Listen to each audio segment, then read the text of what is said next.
These numbers are completely derisory relative to the scale of the problem, and this is Starmer massively on the back foot. You know, his party is currently literally behind Reform in the polls despite his enormous majority in the House of Commons. He's panicking, and they've rustled up this pathetic stunt. Well, taxpayers are not going to be deceived by this, are they? This is a really simple rule, and Isabel Oakeshott has just torn into Keir Starmer and Rayner on live television, calling their latest move a desperate political stunt. With Labour slipping in the polls and facing backlash from every angle, could this fiery exchange signal the beginning of the end for Starmer's leadership? Stick around, because this showdown is one you don't want to miss. It all went down during... I can disagree with it. In fact, I do disagree with it. Sure. But here is the rule. You can only be exempt for capital gains tax on the sale of your primary residence. And it is a classic dodge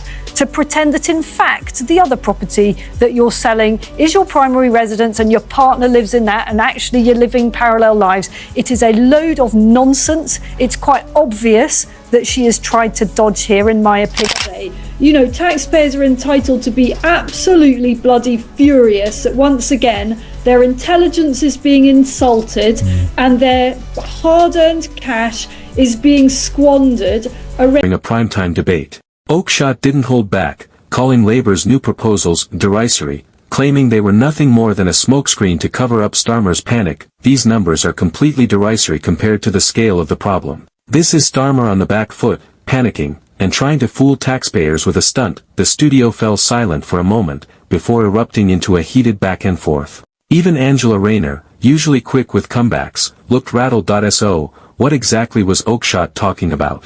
According to her, Labour's newly announced policies, touted as a big step forward, were nothing more than smoke and mirrors. She argued the measures barely scratched the surface of the real issues the country is facing. That in her words, Starmer was simply trying to shore up his crumbling support as Labour's poll numbers continue to slide, falling behind Reform UK in certain regions despite holding a massive majority in Parliament. And here's where it gets interesting. Insiders suggest Labour strategists threw this policy out at the last minute, not to solve problems, but to calm panic inside the party itself. Keir Starmer and Rayner have faced their share of criticism before, but this was different. This time, the attack was about competence, credibility, and trust. Oakeshott's blunt assessment painted Labour's leadership as out of touch and scrambling. Some analysts now suggest Starmer's hold on power might be far weaker than it appears. If voters start to see his policies as empty stunts, Labour's massive majority could quickly become meaningless. Could this latest clash be the start of a bigger unraveling?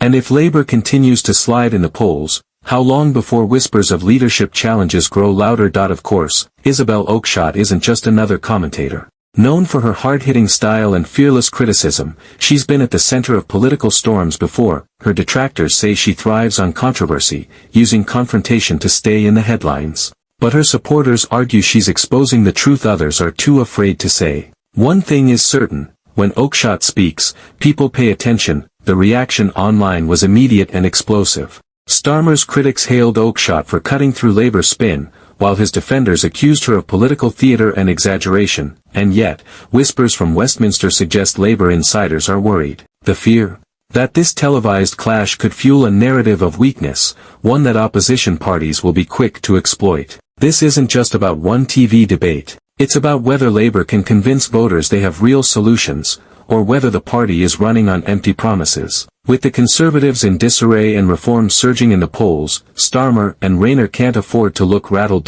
So, what happens next? Can Labour regain control of the narrative, or has Isabel Oakeshott just exposed cracks that could bring the whole house down? One thing's for sure, this battle is only heating up. Now, it's over to you. Did Isabel Oakeshott get it right about Starmer and Rayner? Are Labour's latest policies just a stunt, or are they a step in the right direction? Drop your thoughts in the comments below. Don't forget to like this video, subscribe for more breaking political showdowns, and hit the notification bell. We'll be here to cover every twist in this fast-moving story. Until next time, stay sharp, stay skeptical, and stay tuned. Like this video and subscribe my channel for latest political updates. Thanks for watching, guys.